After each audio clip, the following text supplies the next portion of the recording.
Hi, it's Everyman Tactical, and today I'm going to be talking about open carry, since it's such a prevalent subject now that Texas has passed the new open carry with the CHL. So, a little disclaimer: I do not advise open carry, and I'll never do it. But that being said, today I'm going to go over holster choices on retention holsters, a little bit of weapons retention ideas, not necessarily training because you should be going out and getting that training. Um, and then I'm also going to go over a little bit of legal aspect and maybe some gear setup. Um, so, first of all, if you've got the money to go spend on a gun, $300, $400, up to $1,300 if you're carrying a Wilson Combat Elite, you're kind of nuts for carrying it open, but carrying it all. But, so, first thing is, you have that money, you've spent it, it's $300. For the love of God, do not carry one of these. You look stupid. It's a universal, this is a universal Uncle Mike's nylon holster. I don't even know where I got this thing, but it's a perfect example of what not to carry in. I mean, they're just bad. Please, for the love of God, don't carry in this. Spend the extra money. The only thing this is good for is maybe tinder for starting a fire or for throwing out. They're just bad holsters, okay? One of your best choices for the money, you're looking for you don't have a lot of money, is a Uncle Mike's reflex holster. This is for a Glock 17/19, and this actually is not a bad concept. Personally, I don't like it, but that's only because of the amount of training I've done with other holsters.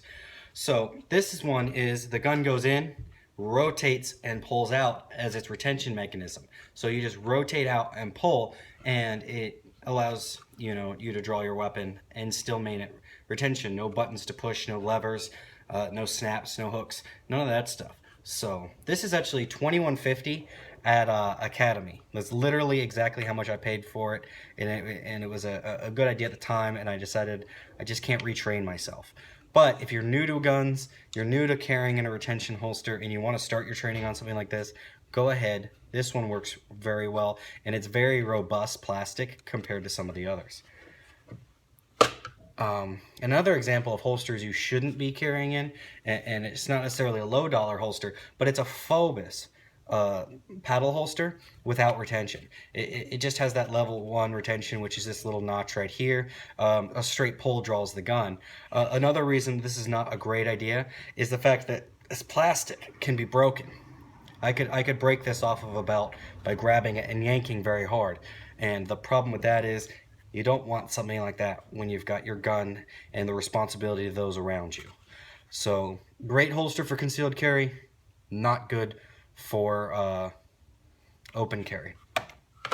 Another holster moving up closer to the ones that are better to open carry with would be something like this, a Bravo concealment. Still not amazing weapons retention, but at least it won't be snapped off your belt. Plus it looks good. These are a little bit pricier, $60, $70. They're not bad quality. They're really well made, just expert quality. But like I said, I strongly advise that you get a retention holster. Another holster that's coming onto the market and it's new, but also not advised for open carry, are these little Glock Flashlight holster ones. The gun slides in, you close it, and you hit the mount. The only reason I bought one of these out of curiosity, I buy a lot of shit just out of curiosity. I tried it out for a day. What I didn't like about it was I'd be getting out of my truck, and that would happen. There's little retention left once the button has been snapped, and the gun could just fall straight to the ground. I was lucky. That didn't happen to me. I realized what had happened, and I re-snapped it, went immediately back to my truck, switched out for my high-threat concealment holster. One of the better options that's not too expensive is one of these. It's a Blackhawk Serpa with the level 2 retention. The little button you push, it drops the notch out of the trigger, and there you go. It pulls straight out. No friction at all. What I like about these is also as you draw, your weapon is in the index position properly. It's your fingers high on the frame, which stops negligent discharges These are great. They're about $37 to $40. I've seen them as high as 50 or 60. They're pretty good. There's another one that is universal, but it requires a whole bunch of parts, and you got to put it together just right. But it's the Safariland holster, and they come in 3 sizes: compact, mid-size, full size. They have a lever. Instead of this here, there's actually a lever at the top in front of the trigger, and you literally, as you slide your hand up and onto it, you hit that lever and it comes straight out. I only know about those because I needed a level 2 retention holster for my 5.7. And 5.7 Mark IIs are really hard to find holsters for. So it was a really good design, very robust. I can't find it today, but I really did like it. It was definitely a nice holster. Another thing I'm going to talk about is drop leg holsters. I'm going to take a breather for a second. Drop leg holsters. If you're going to be open carrying with a drop leg holster, it's not a calf holster. It's not an ankle holster. It's not a knee holster.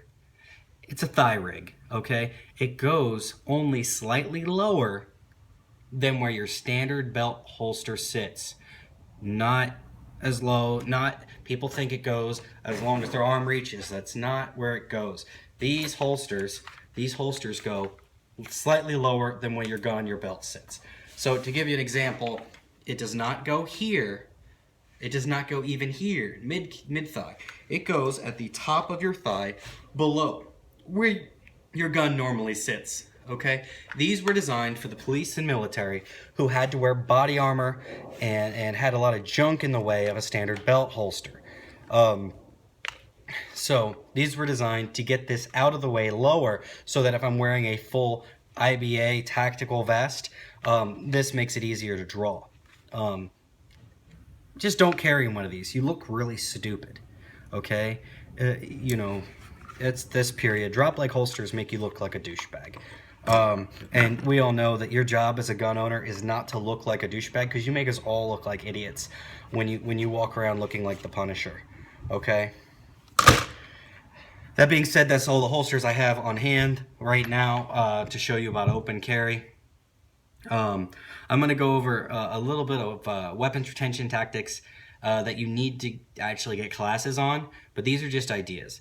The difference between concealed carry and open carry is your weapon is more likely, statistically, to have someone attempt to grab it. So you need to practice maintaining that weapon. It is your responsibility to keep that gun out of the hands of bad people, whether it's locking it up when you leave it in your truck or learning how to defend yourself against someone trying to take your firearm. One thing I like is when you're concealed carrying and you're new to it, you got to practice not doing the Frankenstein where you're walking and one arm is swinging. It's a telltale sign you're carrying. So you have to work on moving both arms evenly. With an open carry, you don't necessarily have to do that. Everyone can see the gun. So one thing you can do is slip your thumbs into your pocket and push on the side of your gun just to maintain a positive contact with that firearm. What makes that good is you can sense if someone's trying to reach for it, and you automatically go into retention mode. One thing I strongly advise, which some people teach, but these are police retention classes, is instead of doing the reflex drop and grab the grip of the firearm, those could get you in trouble, because if you're walking through a large crowd and someone bumps in and you just assume that someone is grabbing your gun and just all of a sudden you're ripping back and getting your hand ready, that's going to be viewed as an aggressive action and possibly have the police called on you, and then ends up in a big lot of trouble and you're trying to explain why you grabbed your gun. Another better option, which is something that is also taught in the weapons retention courses which I've taken, is to just use your forearm. Your forearm allows more of a gross reflex movement to get control of your firearm. You just place it on top and push in, right? And now you're protecting your ribs and your firearm. There's no way this gun's coming out of the holster. What you're going to need to do is then square off with whoever's grabbing your firearm and do rabbit punches, trying to gain that time and distance, because distance is like insurance. You don't necessarily need it, but man, sure is it nice to have. So you're going to do light strikes, forcing your opponent back, meanwhile moving your hip out of the reach. And then once you get that distance, I'd say about fingertip distance, you are going to draw and fire. Not necessarily fire. You're going to draw and display. You're going to display your firearm in a defensive manner. And then move up in the levels of force as needed. If they're continuing to attack, you do what you need to do. If they grab it from behind, it's the same thing. You turn to get that away and you strike. Now remember, weapons retention, almost 101, besides maintaining retention of your weapon, is that you're going to get you're going to get strikes on you. You're going to have to take a punch. Someone's going to hit you. If they're really adamant about getting that firearm, they're going to strike multiple times. You need to remain calm. You need to remain vigilant, okay? You need to keep your guard up. You need to get those punches out to get that distance. So remember, if you're open carrying, you need to go take a class on weapons retention. Not from the Yahoo who works at the range. Not all of them are skilled and proficient. You need to go either talk to someone who teaches law enforcement or teaches at least a security class, someone who teaches weapons retention and knows what they're doing. Okay? Don't trust a YouTube video. Go out there and get a class. Okay? Another thing that I advise is while you're carrying, you carry your knife or some sort of instrument on your left side that can also be used defensively. This is if you're just pinned down and that person's bearing down on you and you can't get to your firearm and you can't break contact. A knife like this one is a great way to get that distance because you don't have to run them through like the third musketeer. You only got to get jabs in on them. They're gonna let go. They're gonna move out of the way. And remember, someone attempting to get your firearm is possibly a threat on your life. So I do advise away from keeping your knives under your firearm. One thing is, or on the belt behind your firearm. Because if you're in weapons retention mode, and now you're trying to reach for a knife, and what are you gonna do with that? If it's on the left side, if you need it as a tool, you can simply reach across with your right hand, or you can just pick it out, switch it to your right hand. If you need it for defense, it's right there. You rip it out, you pop it open, and you gain that distance. Remember, it's all about distance. One other thing I'm going to go about is somewhat of a legal aspect. Remember, in the state of Texas, as of January 1st, you're still required to have a concealed handgun license, a concealed license, in order to carry open pistols, anyway. In other states, it varies. Tennessee, I think you need a license, but in Kentucky, no. You're going to have to put up with law enforcement. Not just put up, you're going to have to respectfully deal with law enforcement. You got to remember, it is your right to carry. It is their job and responsibility to ensure that you are able to. Okay? They are legally allowed to temporarily detain you. Yes, it is a temporary detention to ensure that you are legally allowed to carry that firearm. Don't be a douche like I see on all the videos. Be polite. Realize that they are ensuring the safety of the public, their safety, and your safety. So if you end up getting handcuffed, don't be resentful. They're doing it for their safety. Okay? You have to show them your ID. You have to identify yourself. In Texas, you have to show your concealed handgun license. Okay? Because they don't know you from Tom, Dick, or Harry.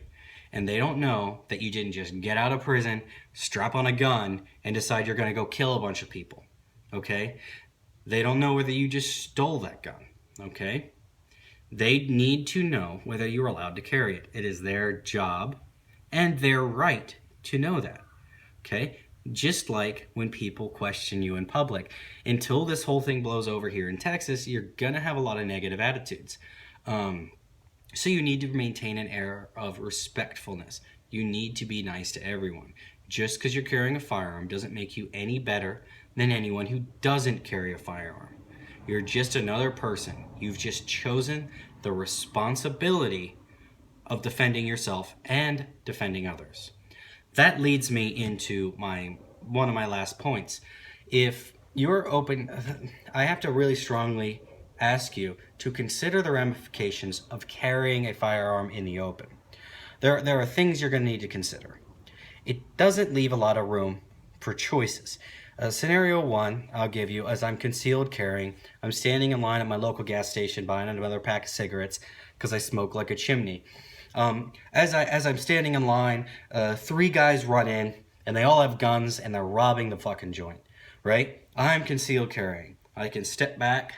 I can put my hands up. I can make a tactical decision on whether I'm going to engage or withdraw. Because if there's 3 of them and I'm outgunned, and then one of them has a submachine gun, I'm not going to stand there and just come out and gung fu all of them. I'm not Chayong Fat from the hard boiled. It's a big deal. Okay, if you're open carrying, there is a greatly increased chance that you will be shot when they enter the store to rob it. You're not as much of a deterrent as you think. You're a deterrent to smart people. You're a deterrent to people with common sense who said, hey, this won't be easy. I'm going to go somewhere else. If they're really bent on robbing the store, they're just going to come in and kill you. Now you've got them in bloodthirst, and they might kill other people. I'm not saying that's what's going to happen, but it is a scenario. You just don't have the choice. Another thing is an active shooter. These guys want to die. A lot of them commit suicide upon being engaged by law enforcement or even an armed civilian. So, they don't care. They see you with a gun, they're just going to kill you, okay? 9 out of 10 times, Jihad Johnny is walking through the mall. He enters the doors, and you're walking away from him, and you're like, "Oh, I'm carrying my Desert Eagle 50 AE. Nothing can stop me. I'm a badass." And the guy comes up and just pops you in the back. Now he's got your gun. He's killing a bunch of people. You did this. You did the public a service, I guess, because he's down 1 or 2 rounds. But if I'm concealed carrying, I'm not necessarily that first target. Which gives you a tactical advantage. That tactical advantage is what you need to look at. The element of surprise is one of the strongest tactical advantages besides ammunition, weapons, equipment, ordnance, any of it. Okay? That tactical surprise advantage is good. So, like I said, please, get some proper training. Don't just spend all your time at the square range. Practice some weapons retention. Get really good with your guns, because that's what they're there for. The Second Amendment isn't a right, it's a responsibility. So, anyway, that's my little spiel. I hope I didn't get too many of you butthurt.